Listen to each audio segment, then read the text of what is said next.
Welcome to today's webinar, Illuminating Options, the CV Future. I'm Lauren Fletcher, Executive Editor of Fleet and Trucking in Bobit, and I'll be moderating today's session. We'll be taking a full picture view of trends, challenges, and options when it comes to the future of the commercial vehicle landscape. We'll be answering questions at the end of the session, so please feel free to submit your questions through the portal, and we'll make sure that we get to them at the end if we have time. Our presenters today are Michele, Chief Strategy Officer at ParkMyFleet, building e-mobility hubs nationwide for commercial fleets. And Brodette, SVP of Sales, Eastern Region for Mitsubishi HC Capital America, Inc., a commercial finance lending company that specializes in commercial vehicles from Class 1 through 8 and upfits. And Dania Spencer, VP Automotive and Mobility at Escalent, a data analytics and advisory firm. I'm going to go ahead and hand it over to Michele for a quick introduction. Thank you, Lauren. My name is Michele Pierog. I'm the Chief Strategy Officer for ParkMyFleet. We're building mobility hubs across the country to support the accelerated growth in the transportation and logistics sector, including car share and ride share. We're building infrastructure to support fleets' transition to clean energy. So great to join you. Thank you so much. And next, Anne. Thanks, Lauren. I'm Senior Vice President of Mitsubishi HC Capital. We have just gone through a big merger on August 1st. So Mitsubishi took a bunch of its companies and combined them all. So we are only a month into it. Things are going fabulous. So I came from Eng's Commercial Finance, which was really specialized in over-the-road heavy duty, combined us with some of the other companies in transportation. So now we do everything from Class 1 to Class 8. And we are the largest independent finance company now in North America. So big, and we're excited to really do a lot in transportation right now. Thanks for the background. And Dania. Oh, thanks, Lauren. So yes, I'm Dania Spencer from Escalent. And as Lauren said, we are a global data analytics and advisory services firm located just outside of Detroit, and we're organized around 5 industry sectors, with our automotive and mobility sector practice being the largest. I am a strategic advisor to our Fleet Advisory Hub, which is a dedicated group of about 12,000 commercial vehicle and fleet decision makers, representing over 1 million vehicles. And we engage with these folks regularly, usually a couple times a month, on a variety of topics. Typically, the topics are forward-looking, emerging technologies, new business models, and I'm very excited to share some of these insights with you. So thank you for having me. Thank you, ladies, for those introductions. I'm so excited about this absolute powerhouse of a panel that we have to talk about the future of commercial vehicles. I'm sure everybody is super eager, so let's go ahead and just jump right in and get started. So you can't look ahead without understanding first where we started. What are some of the general trends that you guys are all seeing today? Michele, I'm going to start with you for this one. Sure. So historically, transportation and logistics lived in kind of silos. We understood fleet management to be somewhat predictable, and there was a formula that most fleets and fleet management companies followed. Vehicles were in-fleeted, they were drove for X amount of time or X amount of miles. They were managed and maintained predictably, and as much as possible, they defleeted according to the life cycle plan. So the fluctuations in the supply chain and the volatility and residual values and just not understanding, what this new environment holds, created a lot of growth and new innovation. So that's created more of an open mindset from the commercial vehicle industry, which I find very refreshing, but, kind of new. Historically, the understanding of residual value prompted exactly what the life cycle of the commercial vehicle would be. And so therefore they could make an assessment, as to exactly how they were going to manage that vehicle through its life cycle. And now there's just more options. There's more data that can be collected around the fleet. And so at the end of that fleet life cycle, the fleet manager who used to just remarket that vehicle and then purchase a new one has some different options that they can consider. There's share products. They can decide whether they're going to own, whether they're going to lease, how exactly they're going to manage that asset from, as we like to call it, womb to tomb. Should the asset be sold after 3 years? Can the asset participate in a share platform that will utilize it outside of its regular workday or regular peak months? And I think that there's just a refreshing open-mindedness about understanding, exactly what that asset brings to the table for the entire ecosystem. So to answer your question that you initially asked, some of the trends that I'm seeing today is that there's just an open-mindedness to discovery and more options and a lot of collaboration, which you didn't see so much of before. Innovations are happening very quickly. We can't all get there alone. So working together, we're able to get there faster and have more of an intelligent understanding of how we can utilize these assets, essentially to make our life more efficient and better. No, I love it. There's two words you said that really stood out to me, and I think, growth is definitely one of those. There's so much growth happening in our industry, in our world, and collaboration, and I'm definitely seeing that collaboration, including in, panels and sessions like what we have today in here at Work Truck Solutions. Um, Anne, what are you seeing related to challenges in the financial side? Where do we start? There's so many. What is not happening right now in finance? It's all drama. As I mentioned before, I feel like it's Real Housewives of finance going on right now. We have everything from interest rates. Of course, everybody, unless you've been living under a rock, knows how crazy interest rates are now, spurred on by 10 different rate hikes by the feds to try and control inflation. So we've got that going on. We have an inverted yield curve. We have banks that have gone under. We have three large ones, the last being First Republic on May 1st. So we have all of that happening, as well as PacWest and Western Alliance, maybe some talks of that happening to those or other banks like that. And it's not that the banks are bad, but there's a lot of things and a lot of factors going in. And right now, even Western Alliance is saying, look at our balance sheet, look at everything, everything's good. But yet sometimes that just doesn't matter if people think something's happening. So we've got that turmoil. And then you've got just uncertainty all over the board. We've got, is there a recession? Is it actually happening right now? Is it about to happen? There's a lot of contradictions because things aren't exactly happening, textbook like. So right now the labor report just came out and it's fantastic. So it's hard to say we're in a recession when we've got really good statistics from the labor market, and then people are still spending. So no matter what, these interest rates are going up. One thing to think about is the revolving credit card debt, the GNP, before COVID was at 6.5%. Then during COVID, it dipped, it went to about 5.5, so it was a lot less. This is the revolving credit card debt. And now we're back up to about 6.2. So we're kind of approaching that 6.5, but that kind of tells you a little bit why people were still spending, because they're still better off debt-wise than they were 2 years ago. So we've got that. And then probably to wrap it up, the wild card we've got right now, if you lead story in the news right now, is the debt ceiling. So as long as that is unresolved, and until June 1st, we're still going to have a lot of uncertainty right now, and that's not good for the markets. So if we get some resolution by June 1st, we should be okay. But if not, who knows what's going to happen next? So we've got all of that. And then the global, we've got Russia, Ukraine, Mideast, and China. We've got all of those factors in there too. So right now, it's a big explosion of a lot of different factors that's creating uncertainty in the markets. That's definitely a lot to unpack, and it's so fascinating how so many different things, including credit card debt and revolving credit, can impact things like fleet and commercial vehicles and the industries that we're all operating in today. Definitely going to have some more that we're going to be talking with you about that in a moment. Dania, from your point of view, what are some of the challenges and some of these general trends that you're seeing right now?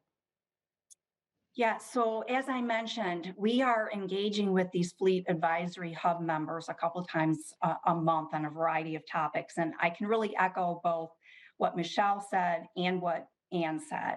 We are definitely seeing, well, it's enabled by many different factors, right? The connected services, the connectivity trend, right? You have better networks, you have more reliable networks, you have cloud computing, you have OEM embedded connectivity, so it's not always an aftermarket product that allows that connectivity. So all of those enablers are naturally leading to more connected services.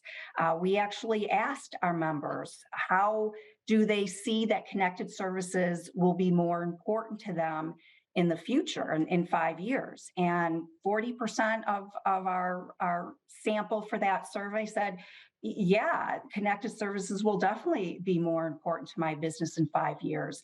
And it increases from 40% to 75% among large fleets.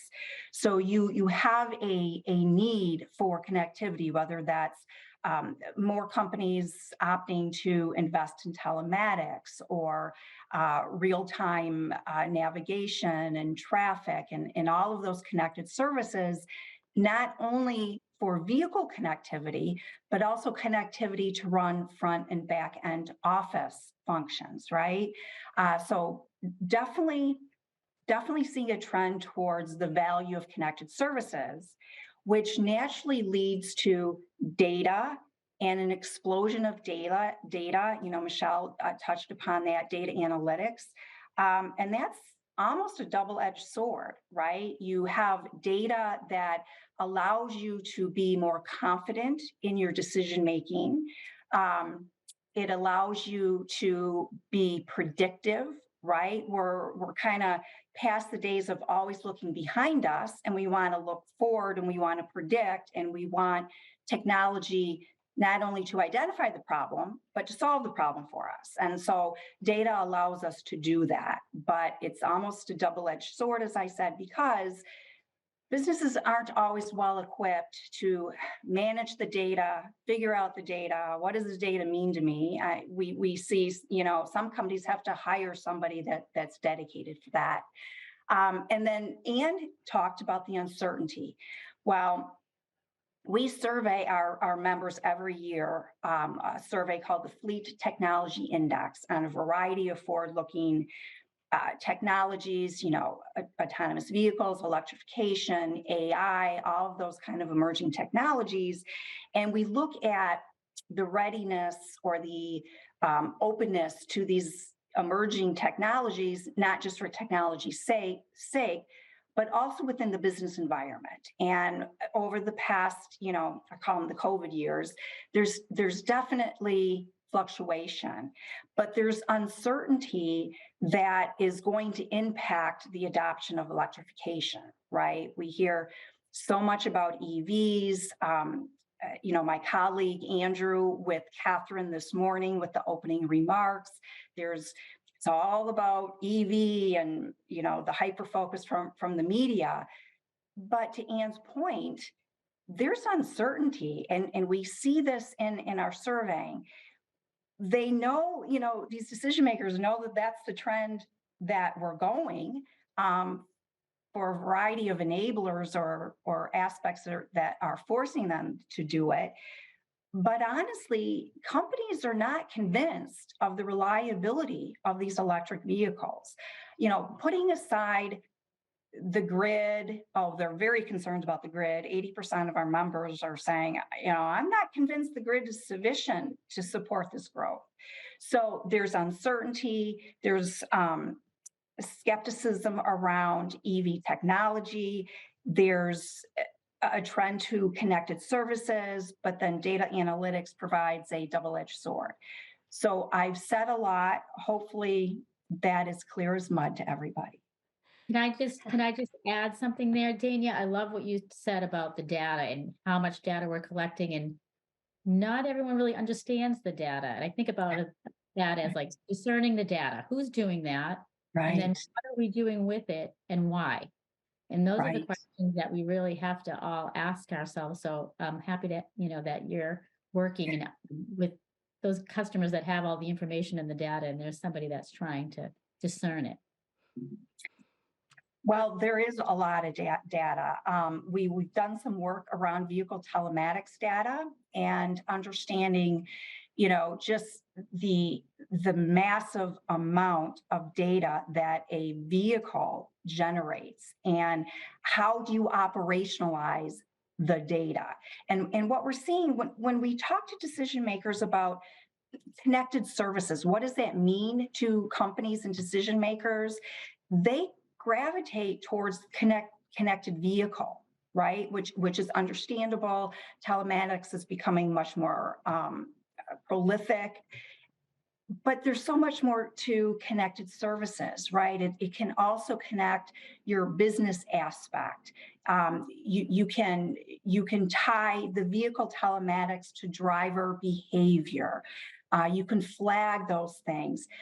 Decision makers, fleet managers, they definitely recognize and see the value in connectivity when it comes to service and maintenance and being able to schedule that, and moving away from the reliance of the driver to indicate, oh, well, there's a problem with the vehicle, maybe I should take it in. Well, that doesn't always work out as intended. So companies gravitate towards connected car, connected vehicle, but there's so much more around connected services. That's an opportunity for dealers. We see that, Michele, fleet management companies can rely on their partners to help them navigate through the data and the connected services, which will only become more and more important as we get to electrification, BEVs, and it's all about battery health, right? It's going to be about the health of that battery and the battery diagnostics. And of course, that's all rooted in connectivity. I love the conversation. I think these are all amazing points and all again tie together on growth and challenges and this just kind of chaotic time that we're having with uncertainty and so much data, as you guys mentioned, that it's hard to kind of sift through to make these decisions and make actionable choices that you can kind of take away from all of this. Historically, the sectors that you three women are here representing today have been pretty segmented. But as time is passing, we're all becoming far more connected, as you mentioned, than we ever have before. Based on your individual backgrounds, let's look at some of the challenges you're seeing today related to commercial vehicles. And Anne, I'm going to go ahead and throw this one at you to take a look at it from the financial side first. Okay, so from the finance side, obviously interest rates is a huge issue for us right now. As fleet owners, dealers are used to maybe potentially a certain rate, and it's very hard for them to accept the fact that interest rates have gone up so quickly and so much. So if we look at the Fed rate, they started at 0.25 about 14 months ago. With those 10 interest rate hikes, the Fed rate is now at 5.25. That's 500 basis points. Think about a lot of lenders will base their cost of funds off of maybe a SOFR rate, something like that.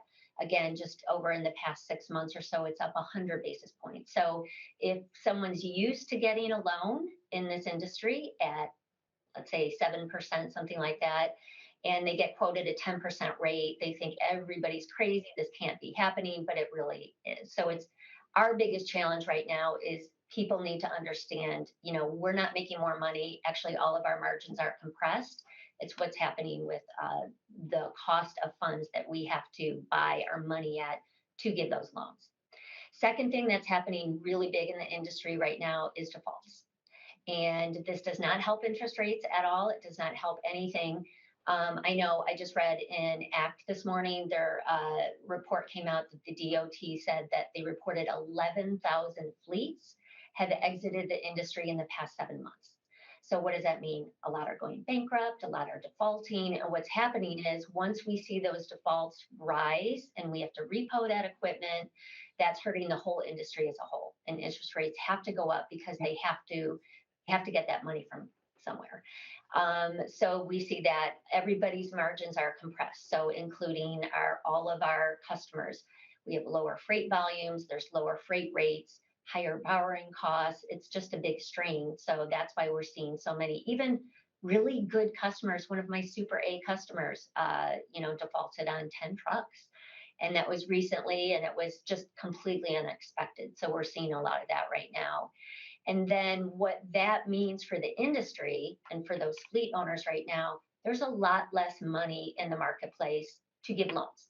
So Bloomberg reported at the end of March, on March 29th, those 2 weeks prior to that, $105 billion were retracted in what normally would be out there getting loans. So that means there's a lot less money. So it's the whole supply and demand thing, that if there's less supply, think of like Taylor Swift concert tickets. So there's a high demand, but there's a limited supply, just like lenders, like less money out there. There's going to be higher rates. There's going to be frustrated people that normally could have bought Taylor Swift tickets 10 years ago, got them, they can't get them now. There's less sellers. We see a lot of banks right now having some issues with what they're putting out in the market. So think of small regional banks. Because of what happened to some of the banks, there's a lot of nervousness happening right now. They're going to want to keep some of their capital. So they want to preserve their capital. They're not going to want to lend as much out, because if they, for many reasons, but one reason is if all their depositors want some money back, they want to keep a little bit more reserve in there. Second is because it's higher risk, where a regional bank, maybe that you went to PNC or some local bank that you got your mortgage through, you've always gotten your fleet. So they've given you loans on their fleet, on big business and transportation. They might be pulling back a little bit. They might be saying, you are a great customer, but we just don't feel comfortable in this industry right now. So they might be pulling back. Might be harder to get a credit line with your local bank like you had before, or exposure issues. So let's say you have a $500,000 with your regular bank, you need another $500,000 for more trucks. And they're going to say, you know what, we have a cap on exposure right now, and we can't do any more than we have right now.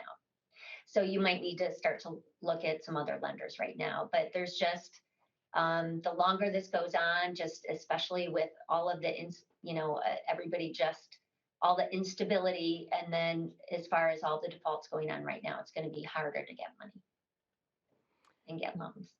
I got to say, for such a serious topic, you're definitely winning for the best pop culture references in a fleet webinar that I've ever heard, from, Real Housewives to Taylor Swift. So, thank you for that input. I think that's got a lot of really valid information in there to unpack. Dania, what about from your point of view? Well, Anne brings up a lot of really good points, because now fleets are forced to run their vehicles longer than they anticipated or normally would. And connected services or telematics, not everybody is connected. So unless they've done a stellar job of managing the maintenance and the repairs, that could be a problem for them, because they're not connected. So you don't have a preemptive vehicle telematics alert coming saying, you've got an error code here, you have a fault here, pay attention to it, because they're connected. So they could be facing more downtime than that's optimal, right? Because now they're running an aged fleet even longer. So that becomes a problem. There's just a ripple effect. So thinking forward and thinking about preserving that fleet, and thinking about transitioning to at least some of their fleet given their use case, because as Andrew said that this morning, EVs won't be for every single use case, right? It's just impractical. It's unrealistic. So adoption will be driven by certain use cases. But what we're seeing in our data is 40% of these decision makers do not know enough about electric vehicles to refine or to modify their total cost of operation, their TCO, right? So now they're trying to crunch the numbers and they don't have sufficient information. And maybe this is just reflective of an emerging technology, but there are people out there that do know about battery health and how that factors into total cost of ownership. So fleets need to be relying on their partners, their fleet management companies, their telematics service provider, each other, conferences and such, because they do need to have an accurate total cost of ownership, or that's going to have a ripple effect to everything, including when they go talk to Ann for financing. It's tough. It is really a tough time. No, I think that you painted a very clear picture right there. Michele, what would you have to add to that? Well, before I add in my 2 cents, I have a couple of comments about what Ann and maybe what Dania said, and maybe a question for you, Ann. You said that spending was almost back to pre-COVID measures again, but is there any insight onto if what that spending is on? Is there more spend? It seems to me that there's more spending on experiences, travel, going to dinners than there are on purchasing products, which from my side of the world affects what's happening. So when you said that there's 11,000 fleets that have exited, that that was like a punch in the gut. But at the same time, I'm wondering or seeing that there's less of a consumption of products and a change in behavior for people to be spending their money more on experiences. Do you have any information that either agrees or disagrees with that thought? Yeah, I think you're right on everything you've said. It depends on what you hear in the news, but we seem to be hearing the same thing, that it is a lot more on experiences. The fleets, I mean, hopefully, it's so cyclical, this industry, as we know, if you've been in it for, a whole cycle, it's going to come back. We still have strong order boards. Production is going to be up this year. So there's a lot of good things to look forward to. But that spending and the debt level, I don't know what that debt, if it's, once we hit that same area, people might stop spending as much, but definitely we know the services and experiences it's a big spend bucket that people are using. Thank you. So the challenges that I'm working with and seeing right now are really trying to understand routing, both internally for an efficiency standpoint from fleets, but also as like a behavior. So understanding routing as in like how can we optimize the routing, and having the connected vehicle, like you said, Dania, is very important. And having hub locations like PMF provides to create a place for commercial vehicles to be stored and serviced and powered means the vehicles are only on the road when they're in service for their route, which does a couple things. It creates some efficiency, some cost savings, and also helps to benefit, the ESG scores that all of these large companies are starting to be committed to. So talking about the changes with consumer behavior, it's everything relates to a value. So people are purchasing more online now because it's quick and easy. Everyone's sitting at home swiping and clicking. All these trucks are delivering to their home, and everyone, a lot of people don't want the trucks to be stored near their neighborhood, but everyone wants everything to be delivered to their front door. So there's a lot of contradiction and contrast that we're seeing in the industry. So I'm all for convenience and constantly hedging for more time in our lives. If COVID taught us anything, it's that time is what's it's the most valuable thing. I get frustrated when I think about the consequences of those advancements and wonder if, those are the things that make me not be able to sleep at night. Like, it's great that we can get everything delivered to our house. But for instance, my neighborhood, I have 3 houses on my street. It's a quiet little street. Each house has, some acreage, and there would be no traffic here for the longest time. And now I think I've counted already 8 delivery trucks who have come onto this tiny street just today. So there's consequences with all of these innovations. So I think we really have to figure out how to discern this data, how to break it down, and how to add some social responsibility into what we're trying to build for logistics and transportation to say, do you really need that tube of toothpaste tomorrow? Maybe you can have it in a couple days with some other things that you need or with some things that your neighbors need. So it's interesting that, when you go on Amazon now, they do give you some of those options, like you can wait 4 days to get something rather than having it tomorrow. And that makes me feel good. But still, you think about it and you get those packages and they have, a box within a box within a box, and you open it up and there's this tiny thing. So as we're all talking about the environment and ESG scores and clean energy, let's also talk about the consumer responsibility to make purchases that make sense for the environment. Because I don't care how many EVs we have on the road, if we're all at home with, having things Uber packaged and having deliveries made for the smallest item without considering what we can do to make that a more efficient system, then we've kind of lost this battle. So I went to the ACT Expo last week, which was unbelievable. So all about clean technologies. And 2 years ago, there were 3,000 people in attendance. This week or last week, there were 12,000 people in attendance in 2 years. So everyone's thinking about that. I really do believe we all want it to be better, cleaner, more efficient. I just think we have to think holistically about what that looks like, what the consequences for any of the innovations that we have are, and how do we mindfully make decisions based on, the big picture, not just, making more money, having the route be able to be utilized so that it provides more dividends on the asset. It's all about the asset and the environment. So that's what's on my mind these days.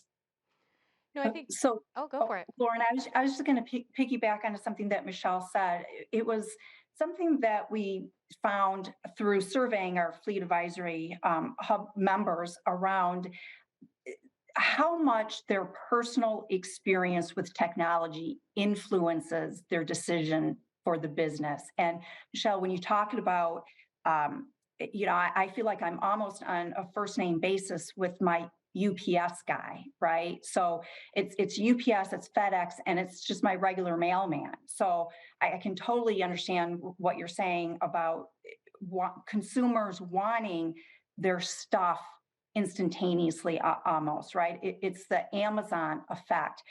And I agree with what you're saying about, can we prioritize and do we really need that tube of toothpaste? I mean, maybe we do need the toothpaste, but do we need, the new shirt or the new purse immediately?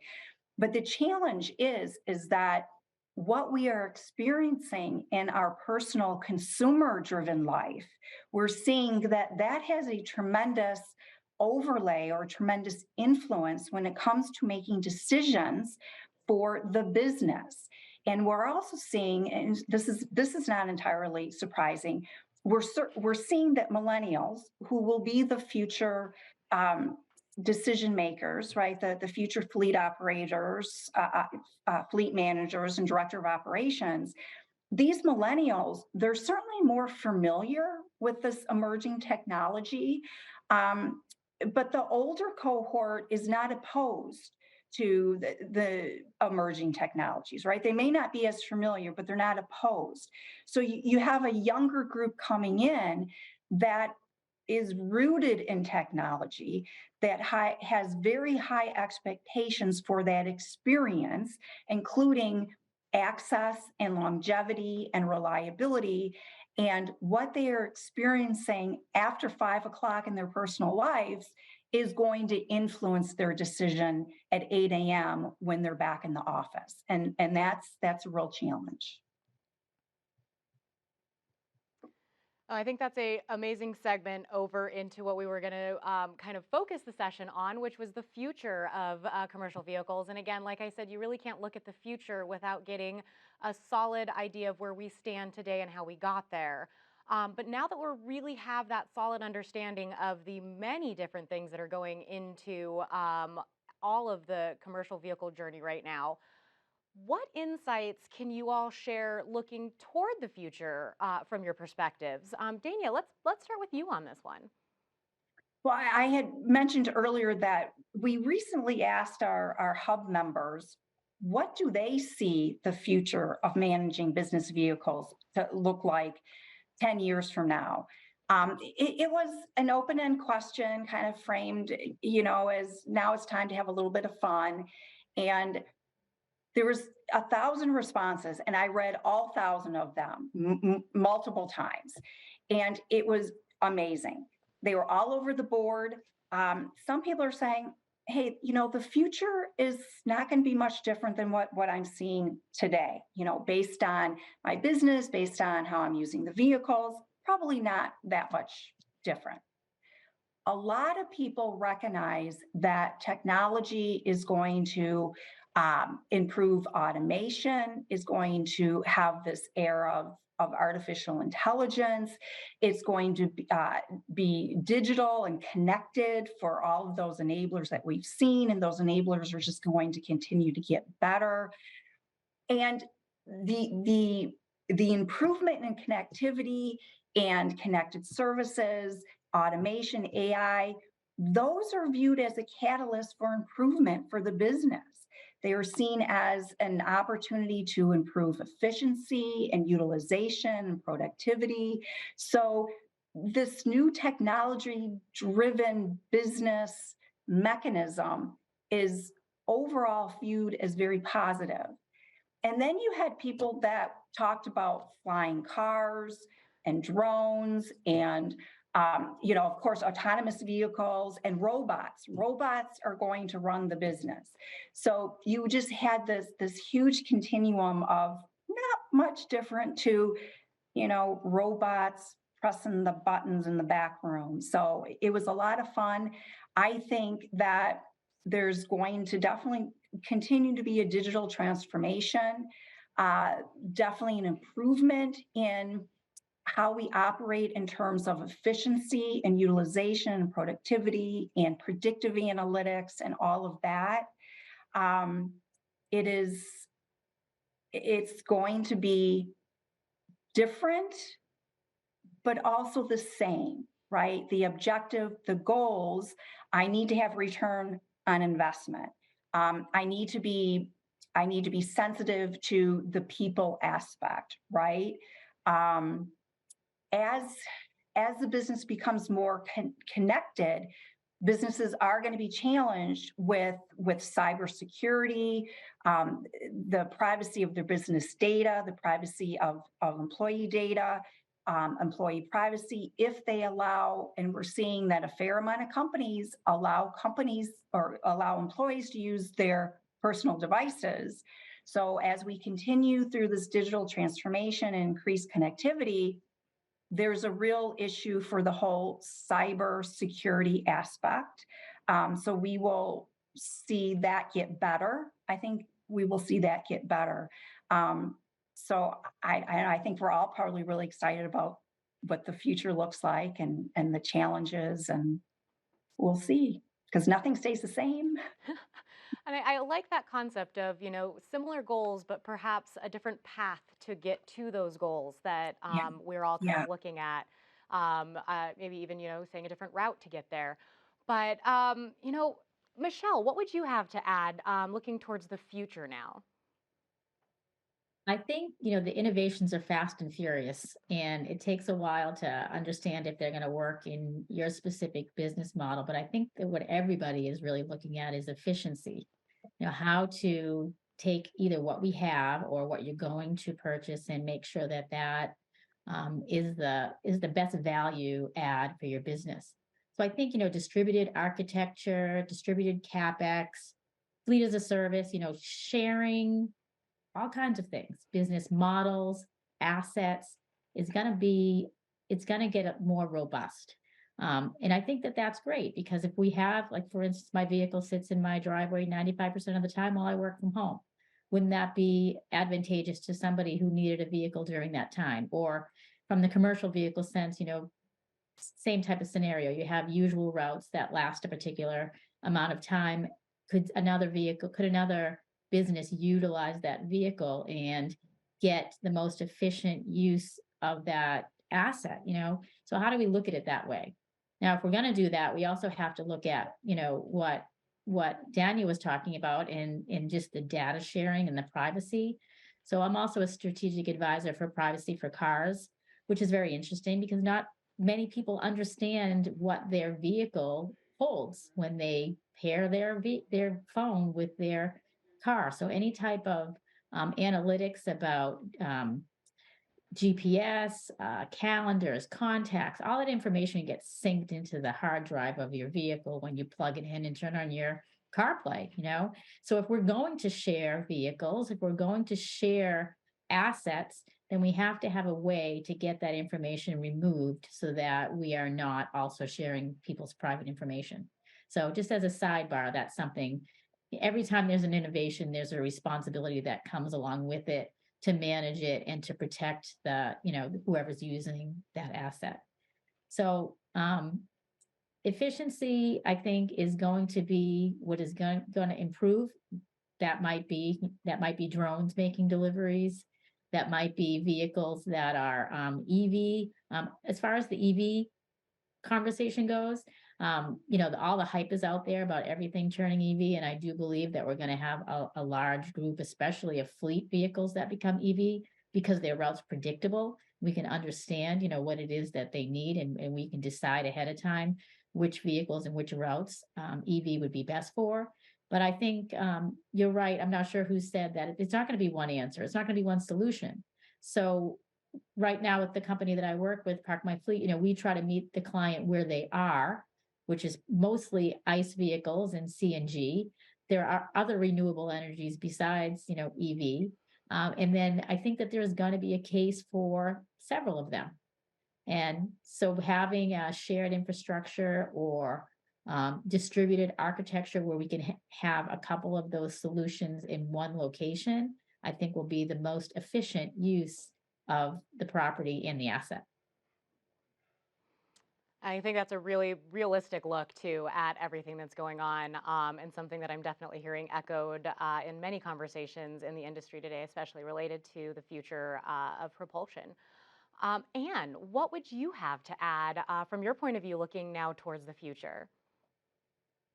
Yeah, and I know we're kind of running out of time. So just really quickly, I hate delivering bad news because I'm in sales, but the very short term in the future, it's going to cost more money to finance. So it just is. Interest rates are up there with all the instability, everything we've already discussed.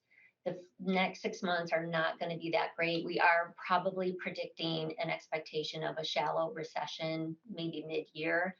But if you ask 10 different economists, you'll get 10 different answers. Nobody, if someone says they know what's going to happen, they don't. There's just too many factors out there right now. So I would just say cautious right now. You're going to pay a little bit more. But it's, as we mentioned, it's cyclical. It's going to get better. So there are companies like Mitsubishi. I'm just going to put a plug in for our own company, but there are ones out there. If you're having problems getting loans at your regional bank or anywhere that you normally did, there are people like ourselves that are very anxious to help in that industry, and we know it. We've been through this, so we know how to price it. We've been through, the good and the bad and the ugly. So there is hope out there. We would also, I'll give you just a couple tips. I would probably, if I were a fleet owner, probably try to hang on a little bit more cash than normal just to get through these times. So you may want to, if you're getting some new loans out, maybe spread it out a little bit longer, have your term a little bit longer so your monthly payments are less, so you can keep a little bit more cash on hand for if you do need it, to make sure you can make payroll. And if anything happens with banking or something happens because everything's a little bit unstable right now. A lot of times leases versus loans, you might get a cheaper rate on a lease. So you might want to look at that if you've never done that before. And, sometimes there's just do your research, make sure that you ask a lot of different lenders so you're getting your best rate. And, hopefully that can help out a little bit in the near future. And Lauren, Yeah. I was just going to quickly build upon something that Michele said that's related to what Anne just said. Michele had mentioned about new business models such as car sharing or fleet sharing or a fleet pool. And we've asked our members about that. And that is certainly a new business model where you are sharing assets, whether you are making your assets available to another fleet, or you are acquiring or short-term leasing a vehicle to augment your fleet. That is a new business model, and we're seeing that a slim minority is interested in that. But to Ann's point, that it's going to cost more money to it's going to cost you more to get money to use in the business. This car sharing or fleet sharing model may actually accelerate that business model, and it's something that really needs to be experienced to really appreciate. We can explain the model. Many decision makers are kind of familiar with it, but not really. And it's really something that needs to be experienced firsthand to reap the benefits. And given the current environment with the financing aspect and access to, cheap capital, for how many years were interest rates, barely anything, this may actually be a new business model that more decision makers are open to, given. And what we saw was this was of particular interest of larger fleets in which they are interested in another revenue stream. So again, if you have a larger fleet and you're not at 100% capacity or utilization 100% of the time, that is an opportunity to make some of those vehicles available and generate a new stream of revenue. So again, it's going to be very interesting to see how all of these new dynamics just kind of shake out, over the next handful of years. No, appreciate the input. We are starting to come closer to the end of our session. We got a little over 8 minutes left before we're going to close out for the day. I want to make sure we just get around to one of the questions I was most excited about for this particular session, was just checking to see if there was any advice that you guys have as we're starting to see this future come to fruition. Any final parting piece of advice for our audience out there today that they can act on and take away from this session to help them out with their business and looking forward? So Michele, I'm going to bring this back around to you. I think my advice would just be that it's impossible to have all the skill sets necessary right now to make all the decisions about connected car, clean energies, all of the emerging technologies that are happening. So collaboration is key. And also partnering with the right people and exploring different options, and just having that open mindset to be able to look to somebody else and not think you have all the answers. I think that's a new paradigm that we're experiencing, but it's also a great one. No, I love it. Anne, did you have anything that you wanted to share as it comes to advice? Yeah, besides which I already mentioned, looking for, diversifying your lenders, please do your research. Try and find a partner out there that has experience in transportation. You might get some better rates if they're focused only on that. You might have better residuals or maybe no down payment where a bank might have that. So make sure you're doing your research, and then find someone as a good partner, someone that you can ask questions to that want to help see you grow. And once they get to know you, it might be a little bit easier to lend some money to. So find somebody that you really trust. And there's a lot of people out there. There's a lot of lenders out there. You just got to filter through and sort through and find a good one.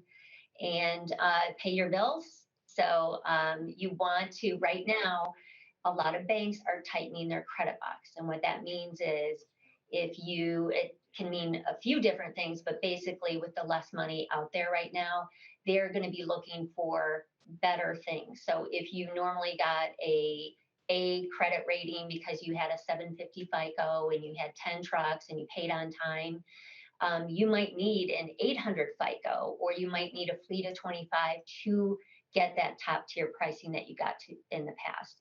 So make sure that you do everything possible to keep your credit good, pay your bills, and look for good lenders that can help support you. That's solid advice. And last but not least, Dania, what would you have to add? Well, very similar to Michele and Anne. Certainly be open-minded, as Catherine mentioned in her opening remarks. Nothing stays the same. The only thing that's certain is change. So keep an open mind. New certainly can be better. Be engaged. The industry is moving very, very quickly, as Michele had mentioned as well. Don't get caught off guard. Stay engaged. Don't get caught unprepared because things are moving very quickly. And similar to Anne and Michele, lean on partners, whether that's your fleet management company, whether that is your telematics service provider, dealers, your OEM directly.